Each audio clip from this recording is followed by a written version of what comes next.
හරි දැන් මම ඕගලන්ට කියන්න බලාපොරොත්තු වෙන්නේ භාෂාවක් ඉගෙන ගන්නෙ කොහොමද කියන එක. ඒතර භාෂාවක් ඉගෙන ගන්නෙ කොහොමද කියන එක ඉගෙන ගන්න කලින් මිනිසා විසින් හොයාගත්තු දේවල් ගොඩක් තියෙනවනේ. හැම දෙයක්ම දැන් ලෝකෙ දියුණුම තැනක තියෙනවා. ඒ දියුණුම තැනක තිබුණට මිනිසා හොයාගත්තු වැදගත්ම දේ මොකක්ද කියලා අහුවොත් ඒ තමයි භාෂාව. භාෂාවක් දන්නේ නැත්නම් භාෂාවක් මිනිහා හොයාගත්තේ නැත්නම් දැනට අපි පාවිච්චි කරන කිසිදු මෙවලමක් නිර්මාණය වෙන්නේ නැහැ. මොකද කිහිප දෙනෙකුට තමාගේ අදහස් කොමාරු කරගන්න කිසිදු ක්‍රමයක් නැහැ භාෂාවක් නිර්මාණය වෙන්නේ නැත්නම්. එහෙනම් දියුණු ශිෂ්ටාචාරයක් තිබුණොත් තමයි භාෂාවක් නිර්මාණය වෙන්නේ. එහෙමනම් සිංහල ජාතියට දියුණු ශිෂ්ටාචාරයක් තිබිලා තියෙනවා. ඒ හින්දා තමයි සිංහල භාෂාව කියන එකක් නිර්මාණය වුනේ. ඒතර ලෝකයේ තුල භාෂාවන් තියෙනවා 7139ක්. Google වලින් සර්ච් කරාම එවැනි ප්‍රමාණයක් එනවා. ඒතර 7139ක් තියෙනවා කියලා කියන්නේ ඒ භාෂාවන් ලිඛිත කතාව කියන වර්ග දෙකකින්ම යුතුව තමයි මේ භාෂාව නිර්මාණය වෙලා තියෙන්නේ. මේ 7139 ලෝකේ පාවිච්චි කරන කෝටි 750ක මිනිසු පිරිසක්. කෝටි 750. එතකොට මේ කෝටි 750ක් භාෂාවන් 7139ක් පාවිච්චි කළාට ලෝකේ ප්‍රධාන කියලා භාෂාවන් කීපයක් තියෙනවා. ඒකේ පළවෙනි භාෂාව තමයි මැන්ඩරින් භාෂාව. මැන්ඩරින් කියලා කියන්නේ චීන භාෂාව. චීන භාෂාව අපි පොඩ්ඩක් ඉගෙන ගන්න. මොකද ලංකාවේ ගොඩක් දේවල් චීන පිළිදී ගන්නවා. নানা ප්‍රකාර කතා තියෙනවනේ. ඒතර චීන භාෂාව පොඩ්ඩක් දැනගෙන සිටීමත් වැදගත් වෙනවා.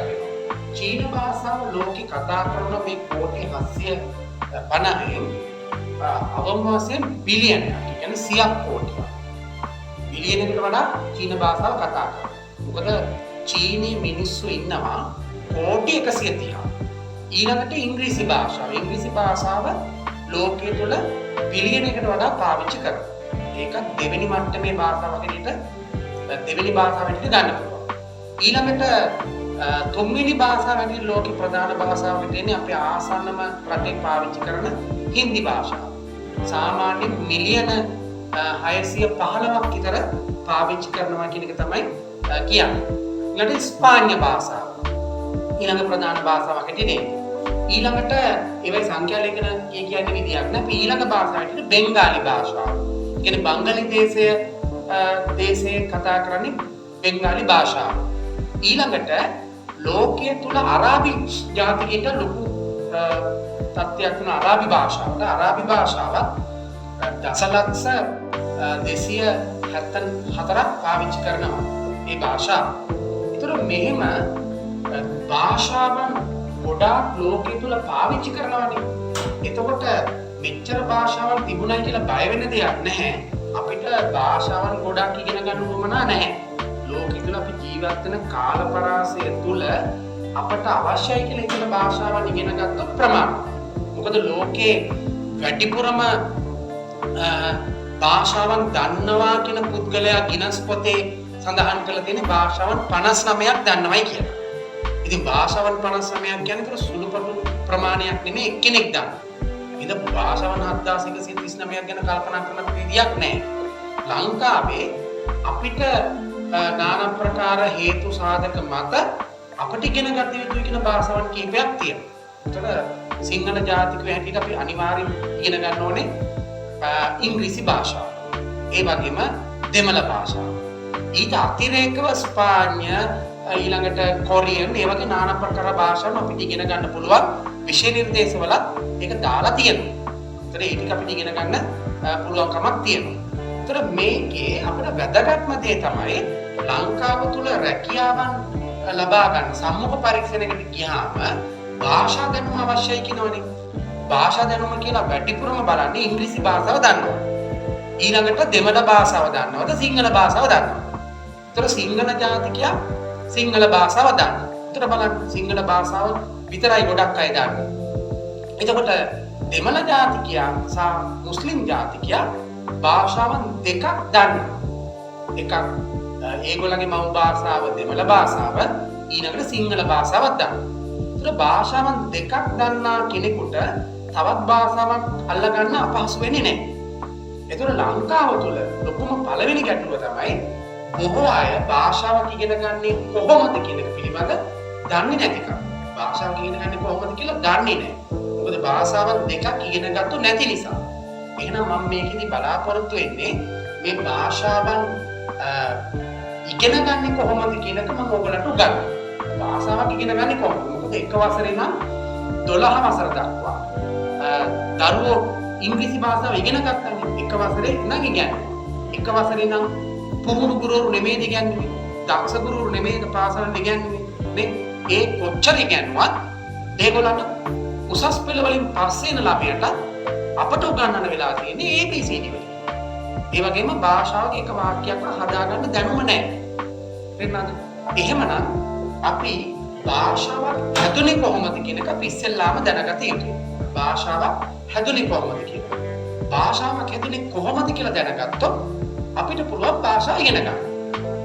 දැන් භාෂාවක් කියලා ගත්තොත් අපි ඉස්සෙල්ලාම බලන්න ඕනේ ඕනම සතෙකුට ශබ්දයක් දාගන්න. නේ? බල්ලෙකුට බුරන්න. හරකෙක් දාන සද්දයක් තියෙනවා. කුරුල්ලෝ දාන ශබ්දයක් තියෙනවා. මිනිසටත් මුලදී මිනිසාටත් ශබ්දයක් දාගැනීමේ හැකියාව තිබුණා. ඒතර මිනිසා කියන සත්වයාට බුද්ධිමය හිතන්න පුළුවන් මොලයක් තිබිච්ච නිසා ඒ ශබ්ද එකිනෙකට වෙනස් කරා. ඒ කියන්නේ ශබ්ද පරාසයන් වලට යන්න පුළුවන්කමක් ලැබුණා. හඬ පරාසය. හඬ පරාසයකට යනවා වගේම ශබ්දවල වෙනස්කම් ඇති කිරීමේ හැකියාව මිනිසාට තිබුණා. ඒ අනුව තමාට තව කෙනෙකුට යමක් ප්‍රකාශ කරනකොට ඒකට ශබ්දයක් දාගන්නවා. හැම එකටම ශබ්දයක් දාගන්නවා. එතකොට ඒ ශබ්දය තමයි වචනයක් කියලා අපි ගන්නවා. එහෙනම් භාෂාවක වචනයක් කියන අපි කියනකො චීන භාෂාවේ වචන කියලා. චීන භාෂාවෙන් මොකක් හරි දෙයකට කියන වචනයක්. ඒක ශබ්දයක්. හඬ පරාසය වෙනස් කරපු ශබ්දයක්. එහෙනම් සිංහල භාෂාවේ අපි ගමු පොත කියලා. හඬ පරාසය වෙනස් කරපු ශබ්දයක්. දැන් අපි බලමු. දැන් මම මෙතන ලියලා තියෙනවා ඔයගලන්ට සිංහල අකුරු ටිකක්. සිංහල අකුරු ටිකක් ලියලා තියෙනවා. තේරුණාද? ඒ සිංහල අකුරු වල අතන බලන්න ක ඊළඟට පිළිවෙලකටම මේව කරන එකක් නෙමෙයි. මම අකුරු සෙට් එකක් ලියලා තියෙනවා. ඊළඟට මම මෙතන දීලා තියෙනවා මේ පැත්තේ ස්වර දීලා තියෙනවා. සිංහල ස්වර අර පැත්තේ දීලා තියෙනවා සිංහල ව්‍යංජනාක්ෂර ටික පිළිවෙලකට නෙමෙයි. මේක ඕගලන්ට කියලා දෙන්න. දැන් අපිට මේ අකුර ශබ්ද කරන්න පුළුවන් ක කියලා. ක කියලා ශබ්ද කරත හැකි. මේක ජ, මේක ට, මේක ද. එහෙම අඳුර ගන්න පුළුවන් නේ. ලංකාවේ සිංහල භාෂාවේ ගොඩාක් වචන නැහැ තනි අකුරු. තනි අකුරු වචන නැහැ. තනි අකුරු වචන නැහැ ලංකාවේ සිංහල භාෂාවේ. එතකොට ලංකාවේ සිංහල භාෂාවේ ගොඩක් දුරට තියෙන්නේ අකුරු දෙකක ශබ්දයක්. දැන් බලන්න මේක වෙනස් කරන්න පුළුවන් මේ ක කියන එක මේ ස්වර ප්‍රකාරව ක කා කෑ කෑ කී කී කූ කූ කේ කේ කෝ කෝ කයි එහෙම වෙනස් කරන්න පුළුවන් නේ. ක කියන එක වෙනස් කරත හැකි. ම කියන එක වෙනස් කරත හැකි. ච කියන එක වෙනස් කරත හැකි. ඒ අනුව මේ මම කියන වචනය මොන බලන්න මම මයන්න එකතු කරාම මම කියලා තියෙනවා.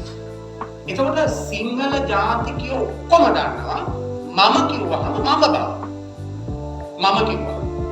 නේ මම කිව්වහම දන්නවා. එතකොට මේකට වෙන શબ્දයක් දාන්න බැරිද?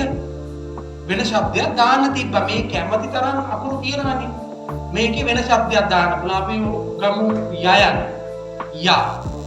ඒතර මම වගේ යය. එහෙම ඕන අකුර ගන්න තිබ්බා. මේක ඕනම් තිබුණා ඊය. එහෙම ගන්න තිබුණා. මේකට ඕනම් තිබුණා වයා කියන්නේ මම. එහෙම ගන්න බැරිද? තිබුණා. ඒ වුණාට ලංකාවේ සිංහල භාෂාව හදපු ඒ බුද්ධිමත් මිනිස්සු අතීතයේ පොඩ වචන කියලා ශබ්ද හැදෙනකොට මම මම කියන එක තමයි පාවිච්චි කරේ තමව හඳුන්වන්නේ. එතකොට මේ ලෝකේ තියෙන හැම දෙයකටම එහෙම શબ્දයක් දාලා තියෙනවා. හැම දෙයකටම. එතකොට දැන් ගෙය කිව්වහම දැන් සිංහල ජාතිකයා දන්නවා ගෙය කියන එක මොකක්ද කියලා. දැන් ඊළඟට පොත කිව්වහම දන්නවා සිංහල ජාතිකයා. එතකොට මම වෙනත් භාෂාවක් ඉගෙන ගන්නවා නම් ඒ භාෂාවෙන් ඒ හැම දෙයකටම දාලා තියෙන ශබ්ද ටික මම අනිවාර්යෙන් මතක තබාගෙන ඉගෙන ගත යුතුයි. නැත්නම් ඉගෙනගෙන මතක තබා ගත යුතුයි. ඇහෙන්න ඕනේ කොහොම හරි. නැත්නම් ඒක මතක තියාගන්න ක්‍රමයක් භාෂාව ඉගෙන ගන්න ක්‍රමයක් නැහැ. එහෙමනම් මම අපි හිතමු දෙමළ භාෂාව ඉගෙන ගන්නවා කියලා. නැත්නම් මම ඉංග්‍රීසි භාෂාව ඉගෙන ගන්නවා කියලා හිතමු. නේ? දෙමළ භාෂාව ඉගෙන ගන්නවා නම් මේ ලෝකේ තියෙන හැම දෙයකටම වචනයක් තියෙනවා. හැම දෙයකටම වචනයක් තියෙනවා. ඒක ශබ්දයක්. ඒ ශබ්දය අපි දැනගන්න ඕනේ. දෙමළ ජාතිකයා දන්න සියලු ශබ්ද අපි දැනගන්න ඕනේ. ඔක්කොම නෙමෙයි. අපිට ප්‍රමාණය දැනගත යුතුයි. ඊළඟට ඒ වචන නාමපද කියලා කියන්නේ මේ ලෝකේ තියෙන හැම දෙයකටම නමක් තියෙනවා. ඒක නාමපදයක්. ඒ නාමපදය විශේෂ කරන්න තව මොකක් හරි શબ્දයක් තියෙනවා නම් ඒක නාම විශේෂණ පදයක්. ඒවා ක්‍රමානුකූලව අපි අල්ලාගත යුතුයි. එතකොට එහෙම අපි අල්ලගත්තාම අපි දැන් එක තැන ඉන්න ජීවියෙක් නෙමෙයිනේ. අපි ක්‍රියාශීලී ජීවියෙක්. එහෙට මෙහෙට හෙලවෙන ජීවියෙක්. එතකොට අපි යම් යම් ක්‍රියාකාරකම් කරනවා. ඒ ක්‍රියාකාරකම් වලට වචනයක් දාලා තියෙනවා. ඒවා ක්‍රියාපද. කනවා, බොනවා, නානවා, දුවනවා, පනිනවා. ඒ වගේ ක්‍රියාපද. ඒ ක්‍රියාපද මොකක් හරි දෙයක් වෙනස් කළා, ප්‍රත්‍යක් වෙනස් කරලා. මොකක් කරනවද? ඒක අතීතයට අනාගතයට ගන්න පුළුවන්. එහෙනම් භාෂාවක අපි නීති රීති වචන ටික අල්ලා ගන්න ඕනේ ක්‍රමානුකූලව. ඊළඟට ක්‍රියාපද පාවිච්චි කරලා වාක්‍ය හදන පිළිවෙල දැනගන්න ඕනේ. වාක්‍ය ආරම්භ කරනකොට අවසන් කරන ක්‍රමය ස්ත්‍රී පුරුෂ පණ ඇති පණ නැති ඒක වචන බහු වචන නේ ශිෂ්ට අශිෂ්ට යනාදී নানা ප්‍රකාර හේතු මත වෙනස් වෙනවා. අන්නේ වෙනස් වීම අපි නිවැරදිව දැනගත යුතුයි. එතකොට වාක්‍යයක් නිර්මාණය වෙනවා. දැන් මම ගෙදර ගියා කිව්වොත් එහෙම මම ගෙදර ගියා නේ මම ගෙදර ගියා කියන කිව්වහම ඒක හැදිච්ච ක්‍රමයක් තියෙනවා. මම ගෙදර ගියා නේ මම ගෙදර යන්නම් නේ ඊළඟට මම ගෙදර යනවා. ඒක කාලය අනුව ඒක වෙනස් වෙන්නේ කොහොමද නේ එහෙම වාක්‍යයක් ඉගෙන ගත්තයින් පස්සේ වාක්‍ය දෙක එකට සම්බන්ධ කරන්න පුළුවන් වෙනවා. මම ගෙදර ගියොත් මම ගෙදර ගිය නිසා මම ගෙදර ගියාට කොහොම වෙනස් කරන්න පුළුවන්. එහෙමනම් අලුත් භාෂාවක් ඉගෙන ගන්නකොට අපි ඉස්සෙල්ලාම කරන්න ඕනේ මේ එකිනෙකට වෙනස් වූ ශබ්දයන් භාෂාවක් තියෙන ශබ්දයක් කියන්නේ වචනනේ. ඒ වචන අල්ලාගත යුතුයි. ඒ භාෂාවේ තියෙන නීති රීති අනුව ඒක වචන බහු වචන අනුව වෙනස් වෙනවද? ස්ත්‍රී පුරුෂ අනුව වෙනස් වෙනවද? කතාව ලියුම අනුව වෙනස් වෙනවද? ශිෂ්ට අශිෂ්ට භාවය අනුව වෙනස් වෙනවද කියන එක අපි දැනගන්න. අන්න එතකොට අපිට මේ භාෂාව අල්ලගත්තු පුද්ගලෙක් බවට පත් වෙනවා. ඒතර සාමාන්‍ය වචන කීයක් භාෂාවක් කතා කරන්න දැනගන්න ඕනේ. දැන් අපි බලමු. දැන් අපි කතා කරනකොට කුස්සියේදී කිව්වා. කුස්සියේදී කතා කරන්න පුළුවන් එළවලු ගැන. කුළු බඩු ගැන. ඊළඟට කුස්සියේ තියෙන උපකරණ ගැන. සාමාන්‍යයෙන් එහෙම කතා කරන්න පුළුවන් නේ. ඔයගොල්ලෝ බලන්න එළවලු කීයද තියෙන්නේ? අපි කන එළවලු 100 ගාණක් තියෙනවද නැහැ? පළතුරු 100 ගාණක් නැහැ. කුරුල්ලෝ 100 ගාණක් නැහැ. සිව්පාව සත්තු 100 ගාණක් නැහැ. ඒ ඇතුළේ උපකරණ දහස් ගාණක් ලක්ෂ ගාණක් තියෙනවද? නැහැ. ඊළඟට කනවා බොනවා නානවා දුවනවා පනිනවා කිව්වොත් ක්‍රියාපද 200ක් තියෙනවා නම් සෑහෙන දෙයක් කතා කරන්න පුළුවන්. එහෙමනම් යම්කිසි කෙනෙක් එක් භාෂාවකින් ඒ නීති රීති ඔක්කොම දැනගෙන අවම වශයෙන් වචන 2000කට උඩ වචන ප්‍රමාණයක් අල්ලගත්තොත් ඔහු ඒ භාෂාව කාර්ය සාධන මට්ටමට දන්න පුද්ගලයෙක් බවට පත් වෙනවා. එහෙනම් ඔයගොල්ලෝ ඉංග්‍රීසි ඉගෙන ගන්නවා නම් මූලිකවම අහුවෙන වචන 2000කට විතර අපි යා යුතුයි. ඊළඟට දෙමළ ඉගෙන ගන්නවා නම් මූලික වචන 2000කට විතර අපි යන්න. කොරියන් භාෂාව කියලා ගත්තොත් මම කොරියන් උගන්වනවා. කොරියන් භාෂාවේ EPS topic කියන විභාගයක් තියෙනවා. ඒ විභාගේ පාස් වුණොත් තමයි කොරියාවට යන්න පුළුවන් වෙන්නේ. ඒතර EPS topic විභාගයට වචන සාමාන්‍ය 2000ක් වගේ ආසන ප්‍රමාණයක් තමයි යොදලා තියෙන්නේ. එහෙනම් ඒ භාෂාව අපි ඉගෙන ගන්නවා කියන්නේ මේ වටපිටාවේ පරිසරයේ තියෙන සියලුම දේවල් වලට දාලා තියෙන ශබ්ද මොකක්ද කියලා අපි දැනගන්නවා. සියලුම දේවල් වලට. නේ? එතකොට ක්‍රියාපද දැනගෙන තියෙනවා. වාක්‍ය දෙකක් එකට සම්බන්ධ කරන්නේ කොහොමද කියලා දැනගෙන තියෙනවා. එහෙමනම් එහෙම එකක් දැනගත්තොත් තමයි ඒ භාෂාව අපිට පුළුවන් කියලා කියන්නේ. ඒක සාමාන්‍ය පෙළ විභාගය කියලා ගත්තොත් ඔය දේවල් තමයි භාෂාවකදී අහන්නේ. ඉතින් වචන 2000 දැන් මම මෙච්චරලා කතා කරන්නේ. සිංහල භාෂාවේ වචන කීයක් මම මේකට පාවිච්චි කළා. වචන පොඩි ප්‍රමාණයක් තමයි පාවිච්චි කළේ. එහෙනම් ඒ පොඩි ප්‍රමාණය අල්ලගෙන භාෂාව අල්ලගත්තයින් පස්සේ අපිට එතනින් එහාට ඕන තරම් වචන අල්ලගන්න පුළුවන්. අපි හිතමු ඉංග්‍රීසි භාෂාව මූලික સિદ્ધාන්ත අල්ලගත්තයින් පස්සේ එයා වෛද්‍ය ශාස්ත්‍රයට යනවා නම් වෛද්‍ය පොත්පත් ඔක්කොම කියවනකොට ඒකට අදාළ වචන ටික අහු වෙනවා. ඉංජිනේරුවරයෙක් වෙනවා නම් ඉංජිනේරුවරයාට අදාළ වචන සෙට් එක එයාට අහු වෙනවා. ලෝයර් කෙනෙක් වෙන යනවා නම් එයාට ලෝ වලට අදාළ වචන සෙට් එක අහු වෙනවා. දේශපාලන පැත්තට යනවා නම් ඒකේ තියෙන වචන සෙට් එක අහු වෙනවා. මූලික වචන සෙට් එකත් එක්ක භාෂාවේ නිර්මාණය වෙච්ච ආකාරය දැන ගැනීම තමයි භාෂාවකින් අපි කළ යුත්තේ. ඒ හින්දා භාෂාවක් ඉගෙන ගන්නවා කියන එක මහ ලොකු දෙයක් නෙමෙයි. ඒක ආරම්භයක් ගන්න ඕනම දෙයක් ආරම්භ කරන්න.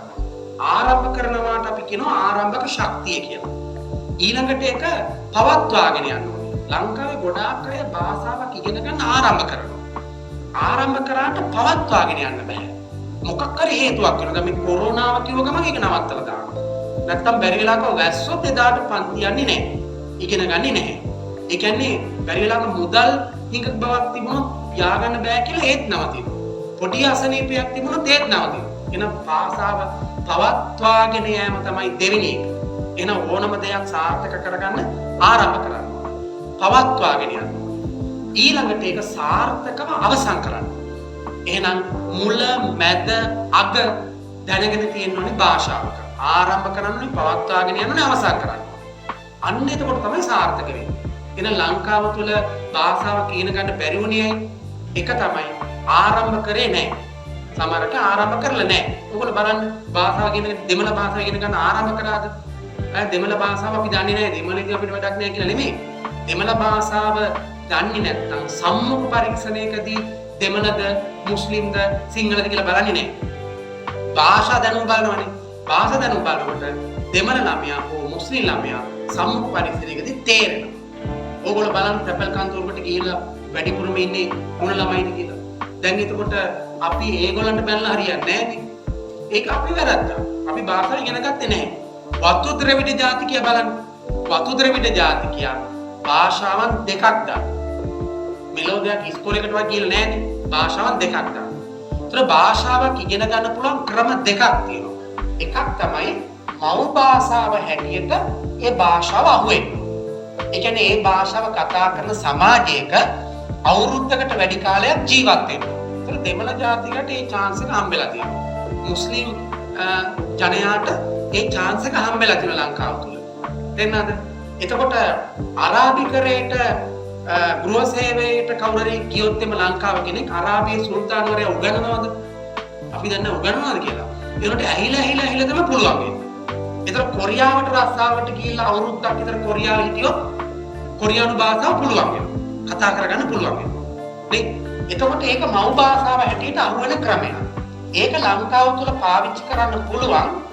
මම අර කිව්වා වගේ භාෂාව ඉගෙනගෙන ගිහින් ඊට පස්සේ අපි ඒ සමාජයට ඇතුල් වෙනවා. ඒතර බලන්නකො රේඩියෝ එක දැම්මා. ටීවී එක දාලා අපිට ඉංග්‍රීසි මීටර අහන්න පුළුවන්. දෙමළ බලනකො ශ්‍රී ලංකාවේ සිංහල කියලා අපි හිටියට ලංකාවේ තියෙන හැම channel එකකම දෙමළ ෆිල්ම්ස් නේ යන්නේ. ඉතින් දෙමළ ඉගෙන ගන්න පුළුවන්. නේ? එහෙමනම් ඒ සමාජයට අනුගත කරන්න වෙන්න පුළුවන් උවමනා. එහෙමනම් භාෂාවක් ඉගෙන ගන්න ඕගොල්ලන්ගේ ළමයින්ට උනන්දු කරනවා නම් භාෂාව ආරම්භ කරන්න පටන් ගන්න ඕනේ. ඒක කල් දාලා බෑ. දැන් හිතට කල් දාලා. අනිත් පටන් ගන්නවා කියන්නේ. ඕනම දෙයක් සාර්ථක කරගන්න මම මේ කියන දේ වැදගත්. මොකක් කරන්නද? ආරම්භ කරන්න. 2 පවත්වාගෙන යන්න. 3 අවසන් කරන්න. දැන් LTTE යුද්ධය බලන්න ජයග්‍රහණය කරන් පස්සේ අවුරුදු ගාණක් වැජ වෙන්න පුළුවන්. ඒක කියලා වැජ වෙන්න පුළුවන්. එතකොට ඒකේ මොකක් කළාද? අතීතයේදී යුද්ධ කරානේ. ගොඩක් අය යුද්ධ කරා.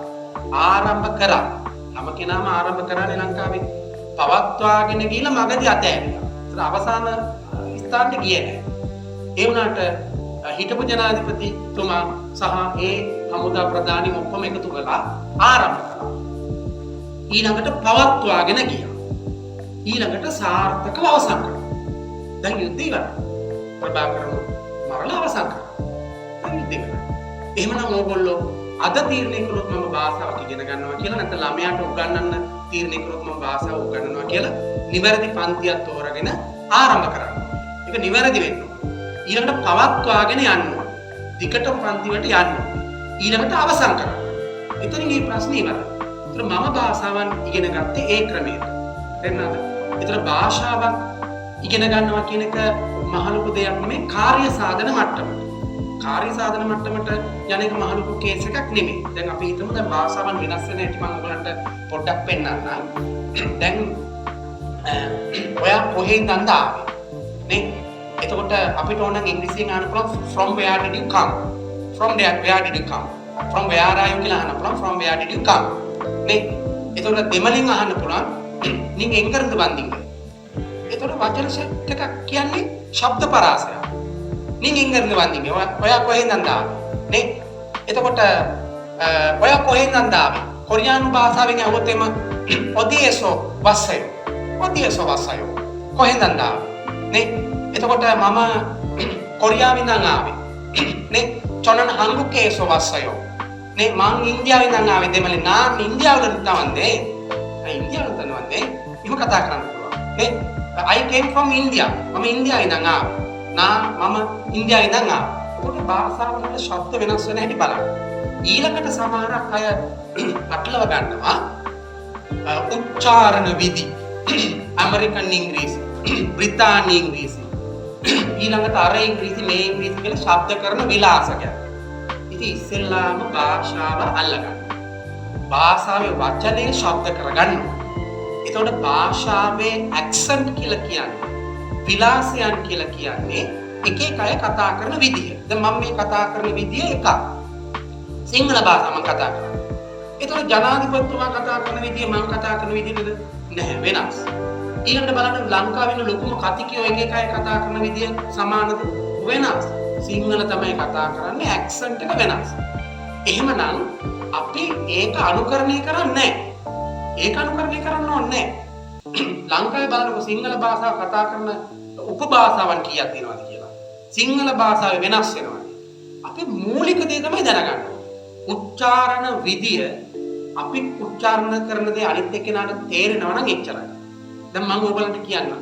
ඉංග්‍රීසි භාෂාව ගමු. ඉංග්‍රීසි භාෂාව ලෝකයේ තුල කතා කරන විදි තියෙනවා 160ක්. 160ක් තියෙනවා.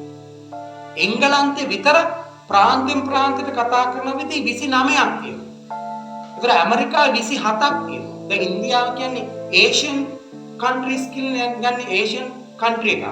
ඒෂියන් શબ્දයක් තමයි. ඉන්දියාවේ ඉංග්‍රීසි කතා කරන ආකාර ශබ්ද තියෙනවා. ඒ කියන්නේ ආකාර තියෙන උපභාෂාවන් හැටියට 17ක්. අයර්ලන්ඩ් එකේ 13ක්. ඕස්ට්‍රේලියාව 9ක්. ඉතින් කොහොමද අපි ඒක අනුකරණය කරන්නේ? වැදගත් වෙන්නේ මම කියන දේ අනිත් එක්කෙනාට තේරෙනවා නම් ඒක ප්‍රමාණයි.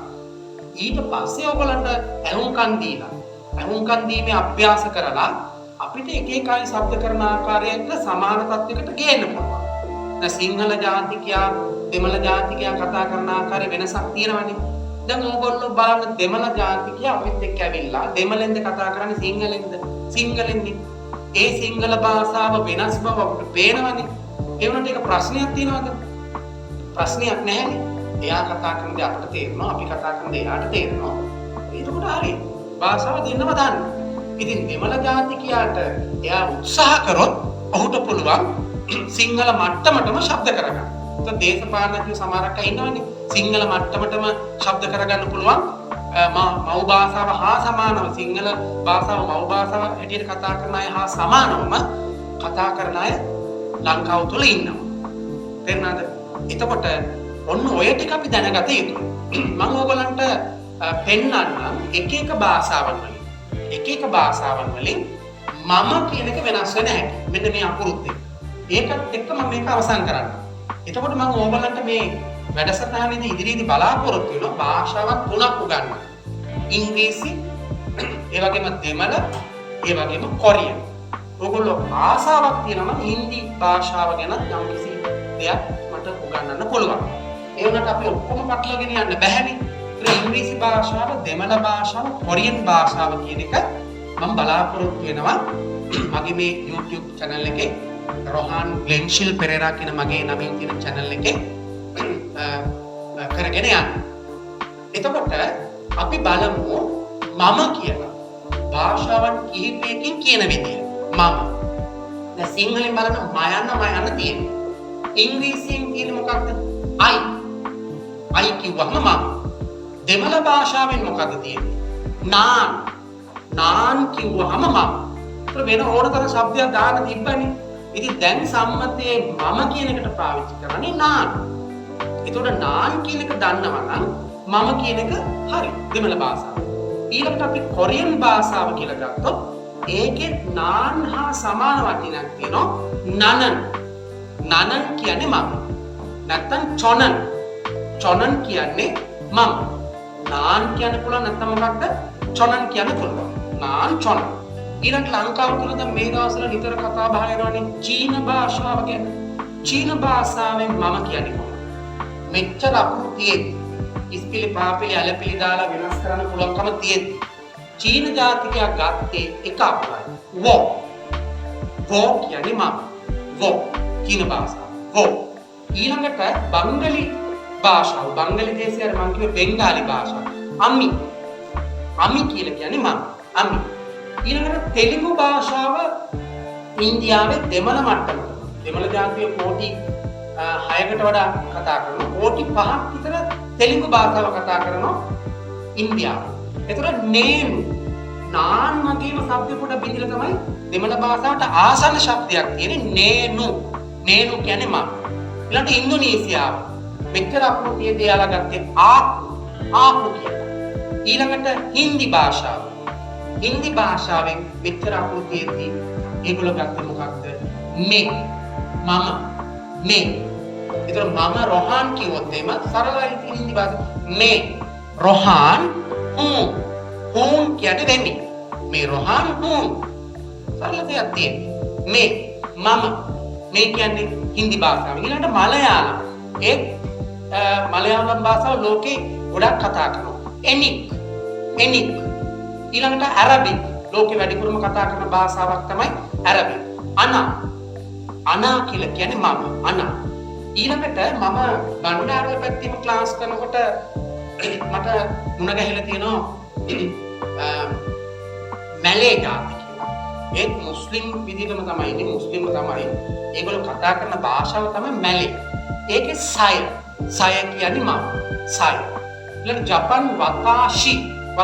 රෂියන් යා විතර. මෙච්චර අපුරුතියදී යා කියලා කතා කරන්නේ. යා කියන්නේ මම. නේ? ඊළඟට ස්පාඤ්ඤ භාෂාවෙන් තේ. ඊළඟට මේ දවස්වල පහුගිය කාලේ යුද්ධයක් තිබුණානේ. හීබ්‍රු භාෂාව කතා කරන රටක් තමයි ඊශ්‍රායල්. හීබ්‍රු භාෂාවෙන් අනි. මම කියලා කියන්නේ අනි. එහෙනම් බලන්න එකම මම කියලා තමාව හඳුනා ගන්න කොච්චර ශබ්ද තියෙනවද? එහෙනම් අපිට වෙන શબ્දයක් දාන්න බැරිද? ගෙදර ආයත ඕනම් පුළුවන් භාෂාව හදාගන්න. මම කියන එක වෙනුවට මම. අපි ගෙදර කතා කරනවා වෙන මොකක් හරි શબ્දයක් දානවා. චොචෝ මම. තිචි ඥානෝ ඕන શબ્දයක් දාගන්න. කැමති එකක් දාලා මම. නේ? ඒකෝ මම තේ හදන්න. මම පස්සේ ඔයගලන්ට ඉදිරියේදී කියලා දෙන්නම් ඒ වගේ අපිට වැඩිපුරම ගෙදරදී කතා කරන්න ඕන භාෂාවන් මේ වාක්‍ය ටික රහස්‍ය භාෂාවක් හැටියට හදාගන්න. මම එහෙම හදලා තියෙනවා භාෂාවන් හදලා තියෙනවා. ඒතර ඕගොල්ලන්ට ඕන නම් මම ඉදිරියේදී ඒක කියලා දෙන්න. ඒක කොයි පිළේකට හරි වැදගත් වෙන්න පුළුවන්. හදිසි අවස්ථාවකදී කිසිවෙකුට දැනගන්න බැරි වෙන්න පවුලේ අයට ඒ භාෂාවෙන් කතා කරනවා. එතකොට ඒ භාෂාව අපිට ටක් ගාලා අදහස් ප්‍රමාණ කරගන්න පුළුවන්. එහෙමනම් ඉදිරියේදී මම ඔයගලන්ට ඊළඟ වීඩියෝ එකදී කොරියන් හෝඩිය, දෙමළ හෝඩිය, ඒ වගේම ඉංග්‍රීසි හෝඩිය උගන්වන වීඩියෝස් 3ක් මම කරන්න බලාපොරොත්තු වෙනවා. ඉතින් ඔයගලන්ට හිතෙනවා නම් මම මේ කරන වැඩසටහන සහ මේ භාෂාවන් උගන්වන උත්සාහ කිරීම වැදගත් කියලා මගේ රොහාන් ක්ලෙන්ෂල් පෙරේරා කියන YouTube channel එක subscribe කරලා මට help එකක් දෙන්න. නමස්කාර.